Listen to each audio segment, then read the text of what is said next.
Listen to me, you're running out of time. You never know when your opportunity is that opportunity. It may not be 2 years from now. It may not be 3 years from now. It may not be 4 years from now. Your opportunity might come in the next 6 weeks. My man told his grandfather, I'm graduating. A young man once told his grandfather, I'm graduating in just 2 weeks. Sadly, before he could even walk across that stage, his grandfather passed away. Now let me ask you, who in your life might not be there to see your breakthrough because you chose to stay average? Who won't get the chance to celebrate with you when you finally rise? Who will never witness you reaching your dreams because you kept thinking you had time? You keep telling yourself, I'll do it next year. I'll get serious in 3 years.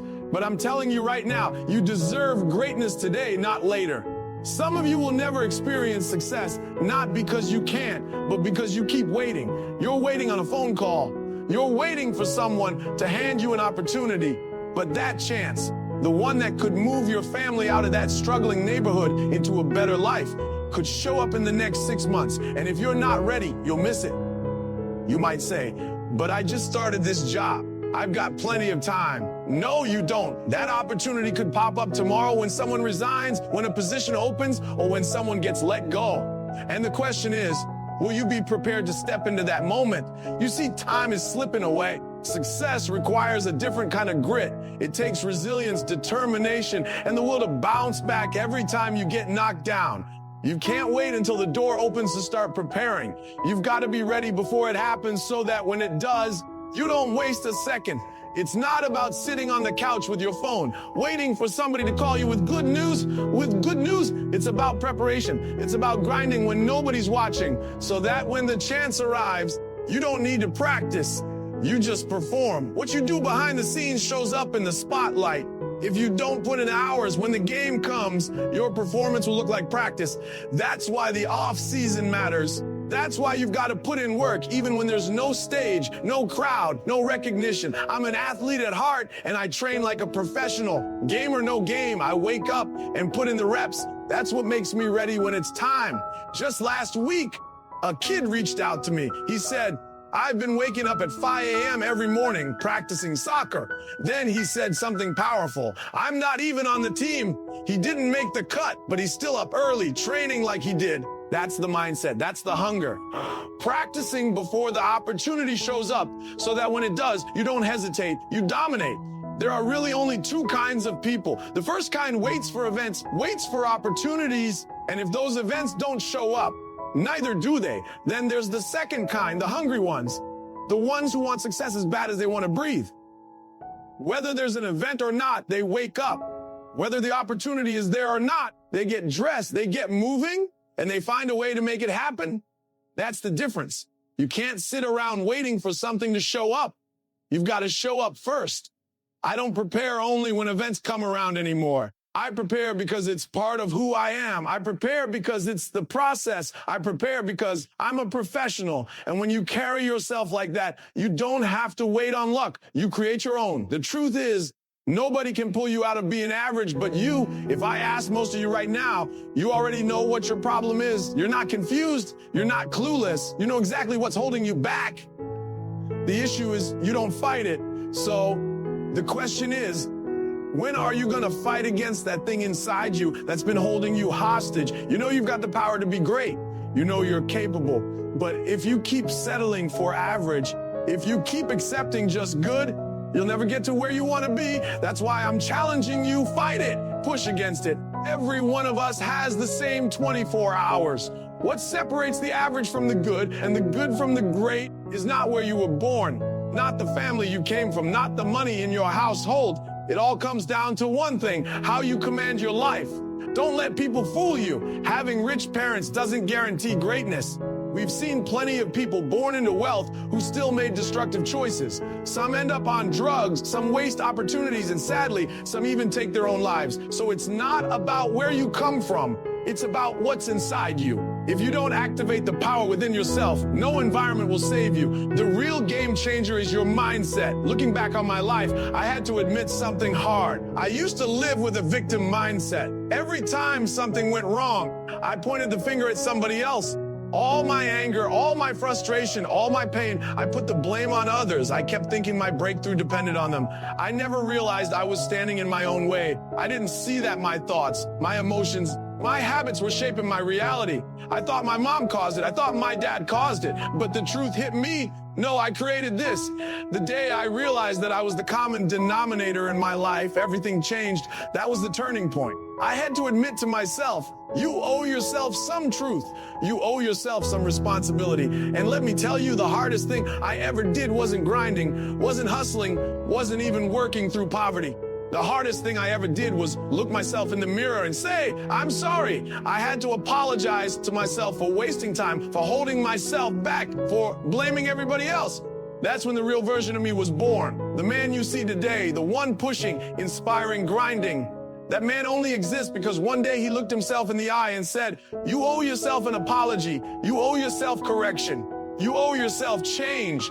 There came a day when I had to admit something hard to myself. You need teaching, you need training, you need growth. You need to become a better version of you. That day when I stood in the mirror, apologized to myself, and made the decision to move forward, it was one of the hardest days of my life because it wasn't just about saying sorry. It was about saying, now what? Now that we know the truth, what are we going to do from here?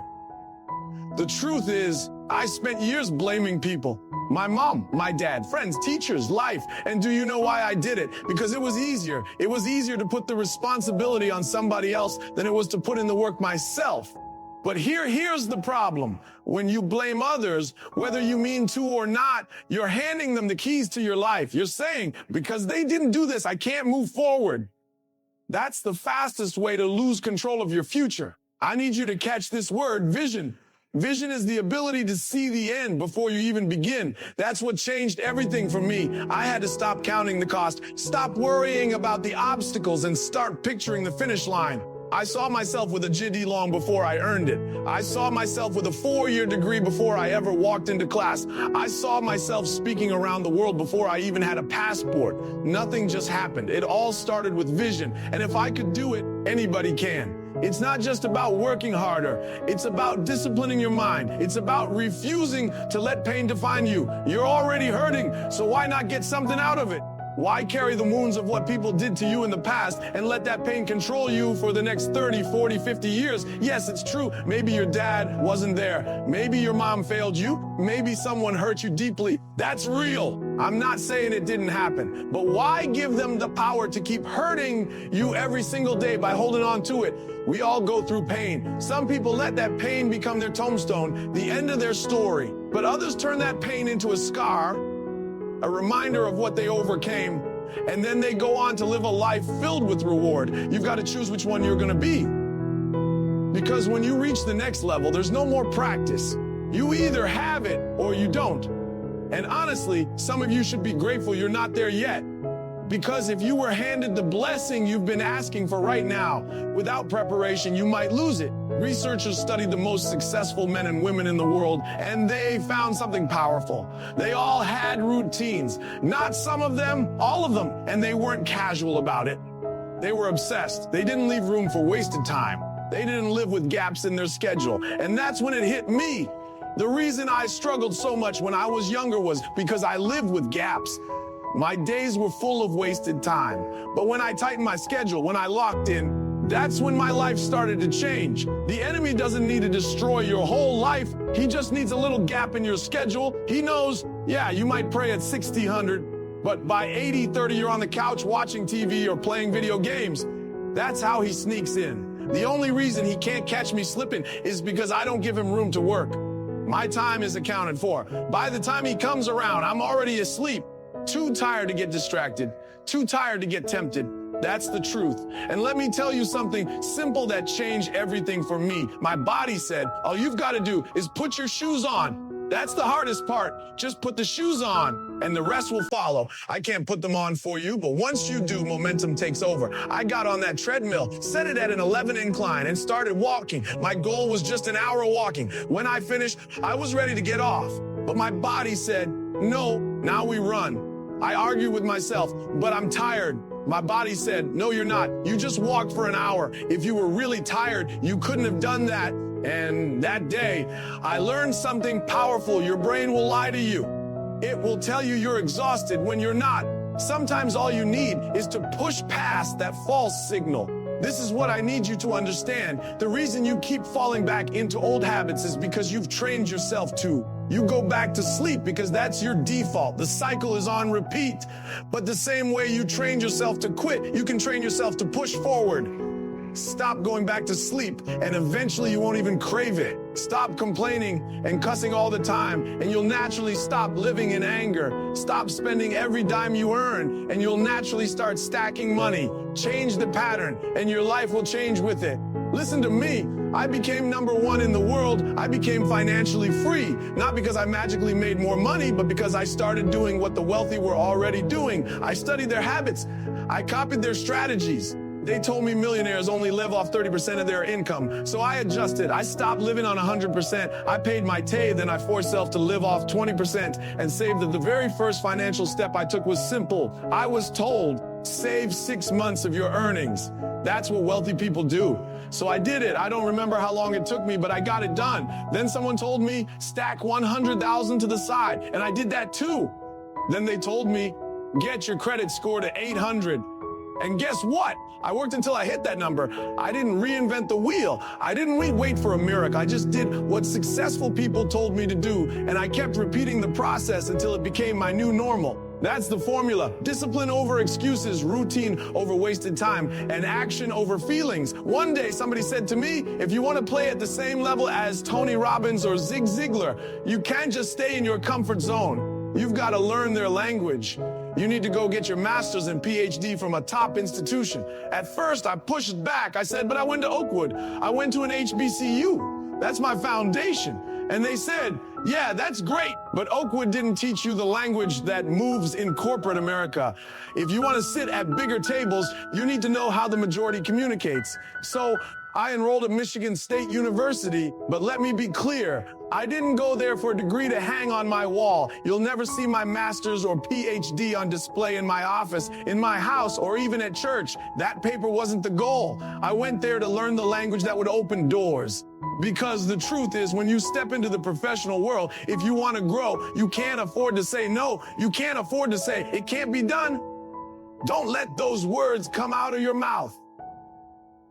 Even if you don't know how to do it, you say, yes, it can be done, and then you figure it out. The ones who say can't are the ones who get cut first. Every time I button up a shirt, people say, man, you're dressed for success. And I smile because success isn't about a shirt and tie.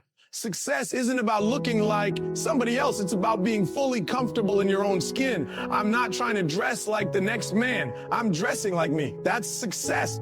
Because the moment I stopped trying to explain myself, the moment I stopped trying to fit into somebody else's version of success, life got lighter. I can't be great pretending to be you. I can only be great being me. Here's why so many people stay broke. You're feeding yourself broke content. You're watching broke television, reading broke material, scrolling through social media like you've got nothing better to do. You sit on Instagram for 30 minutes, and if I asked you what you saw, you wouldn't even remember. That's poverty behavior. Wealthy people don't waste time like that. They understand time is the most valuable commodity they have. If they're not working, they're learning. If they're not creating, they're sharpening their craft. They don't fill their days with endless entertainment. They invest their time into growth. So I need you to stop living with a poverty mindset. Stop wasting hours scrolling. Stop filling your brain with empty content.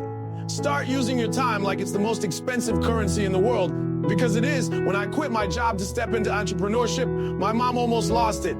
She said, boy, what are you doing? Don't embarrass this family.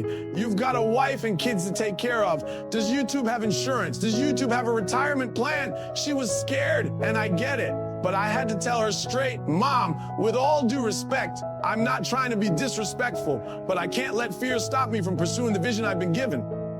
I love my mom, but I had to be honest with her. I said, Ma, you can't teach me how to be a millionaire because you're not one. And that wasn't disrespect. It was truth. She came from the working class, and I'll never forget the sacrifices she made. We wouldn't even be where we are today without her values. But every generation is supposed to move forward. So yes, I'll take her discipline, her sacrifices, her values, but I won't take the same path she took because that path leads to the same results. The reality is this: wealthy people don't just trade hours for dollars, they think differently. Poor people clock in and count their hourly wage. Rich people create opportunities, they put systems in place, and they make money off the work of many. While one person is working for a paycheck, the wealthy are building wealth through leverage. That's the difference between being stuck in the 99% and stepping into the 1%. And here's the truth: it doesn't matter if you dropped out of high school, it doesn't matter if you only got a GED, it doesn't matter if you grew up with nothing. If you had a child young, or if it took you 12 years to finish a 4-year degree, none of that defines your destiny. The only thing that matters is the mindset you adopt. Do you think like the 99% who accept limits, or like the 1% who create possibilities?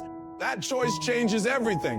When I started shifting my mindset, I paid close attention. I sat in every classroom, not just doing the assignments, but studying how my professors spoke, how they structured their thoughts. I listened to the way they told stories, how they put things in order. I realized that in the corporate world, there's a rhythm, a formula: introduction, main points, support, and conclusion. They had a structured language. And if I wanted to succeed at that level, I needed to understand that language. Those rules, those codes. Most of you struggle because you only know the language of poverty. You don't speak the language of wealth, the language of influence, the language of success. And I'm not saying you throw away your background. Never. I'm saying you add to it. You expand your vocabulary, your mindset, your perspective, because you can't compete at the highest level if you don't know the codes of that world. But here's the challenge. Many of you say you want success, but if I showed you the price, you'd quit before you ever reached it. The grind would break you. You'd get exhausted long before the breakthrough. And that's why I remind people, look at our history. Enslaved Africans didn't give up. They endured scorching heat in Mississippi and Alabama with no relief, but they pushed through for the next generation. Look at our Latino brothers and sisters who worked the fields in blazing heat with no AC, no comfort, just sweat and sacrifice. They didn't quit. They endured. And today, some of you complain about struggles that are nothing compared to what they went through. You call it hard when it's just uncomfortable. You call it impossible when it's just inconvenient. And that's the difference. They endured for the future. The question is, will you?